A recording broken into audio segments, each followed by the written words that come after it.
We are less than a week away from the first race of the 2022 Supercross season, and as is tradition, we still do not know 100% for sure which 250 riders we will see under the lights at A1. Hi, Rotomoto here, and after an exhausting week chasing down riders and teams, I think I have it all figured out. Lucky for me, some of the teams are so gracious as to sign up for the event early and make it easy, but other teams like to play head games, and the smaller teams with a weak social media presence still haven't made team announcements at all.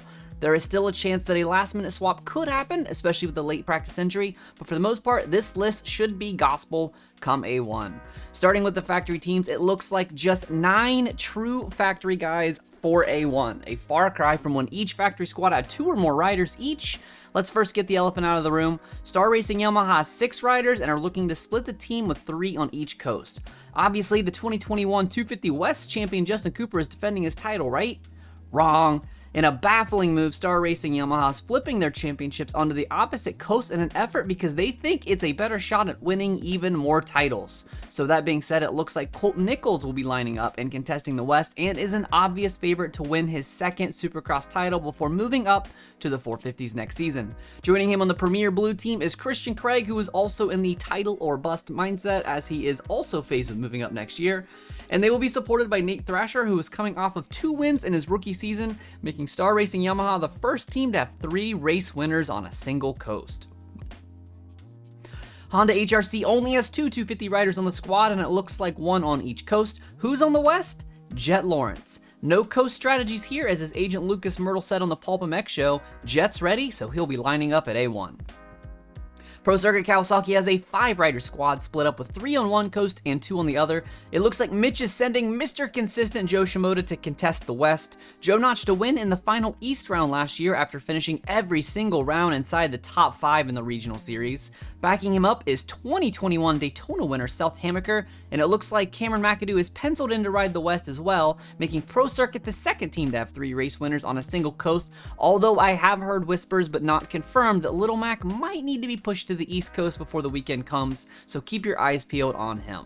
The 3 Austrian teams are only sending a combined 2 riders on the West Coast. The first is Troy Lee Designs Gas own Michael Mosman, who is entering his 5th season, still looking for that first win. And on the Rockstar Husqvarna squad, we will see Jalik Swoll look to make that big step up in his 3rd Supercross season after notching his first outdoor victory in 2021. Moving on to the private and support teams, let's get started with a team that houses a race winner. Clubamex is sending 2 riders to A1, led by 20-year-old race winner Garrett Marchbanks, looking to bounce back from a disappointing 2021 on the blue bike, and he is joined by German Nick Turi, building on a career-best 13th in Arlington last season. Barek Suzuki came out of nowhere a few years ago to be the sole factory-supported yellow team in the class, led by homegrown Dylan Schwartz, who finished a best of 9th in his rookie season in 2021, and he is joined this year by Carson Mumford, who is on his 3rd team in his 3 seasons of pro racing. Carson is simply looking to stay healthy and stay on the track after having only 4 main event gate drops in the past 2 seasons combined. In a shocking and peculiar move, Moto Concepts Honda has a 250 rider on each coast that will also compete in the 450 class on the opposite.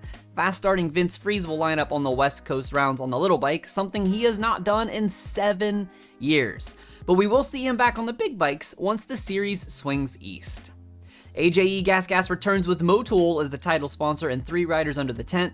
Veteran Chris Bloss returns for his 16th season of Supercross, looking to add to his mountain of top 10 finishes. He is joined by Mitchell Falk, pulled out of the grave of the former TLD KTM team, as well as Mitchell Harrison, who had a breakout 2021, finishing top 10 in points in the 250 West division. AEO KTM is a brand new team for 2022 with a 3-rider stable on the West Coast. Anchoring the team is former Star Racing Yamaha hotshot Ty Masterpool, who scored 3 top 10s outdoor last year but is still hunting for his first indoor. He is joined by national number 74 Derek Kelly and mini bike specialist Carson Brown, who missed the entire 2021 Supercross season after finishing 14th in the standings the year prior. Team Solitaire Yamaha returns with number 69 for the 2nd straight season. Robbie Wageman enters his 5th season of Monster Energy Supercross after finishing the last 3 top 20 in points. Joining him is privateer hero Ryan Surratt, who became a fantasy darling last season, finishing top 20 outdoors, earning him national number 58 and a spot on the most fun team in the pits. And the final multi-rider team is PRMX Kawasaki, who is boasting national number 85 Hunter Sales, looking to build on his career best finish of 7th last season, as well as true rookie Brandon Ray.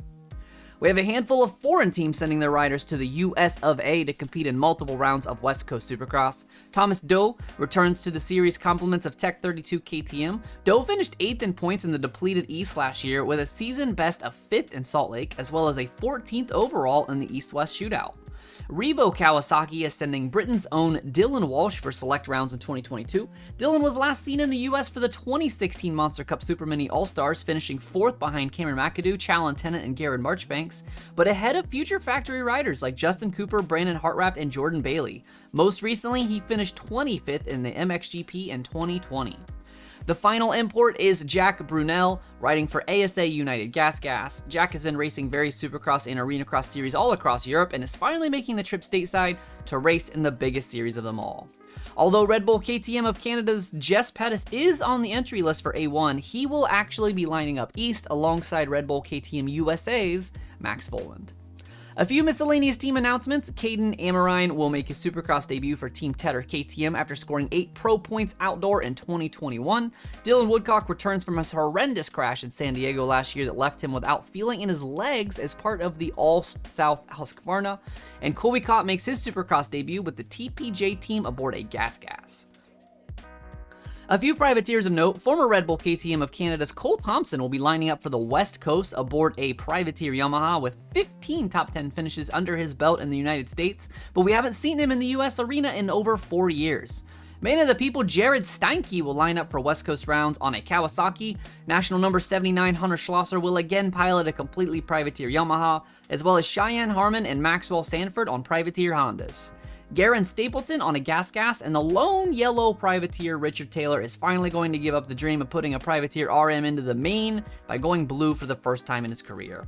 Be sure to subscribe to Pulpamex on YouTube for more useful information as the 2022 Supercross season plays on. I will definitely do an East Coast rider breakdown when that time comes, so look for that as the series shifts to the other side of the country.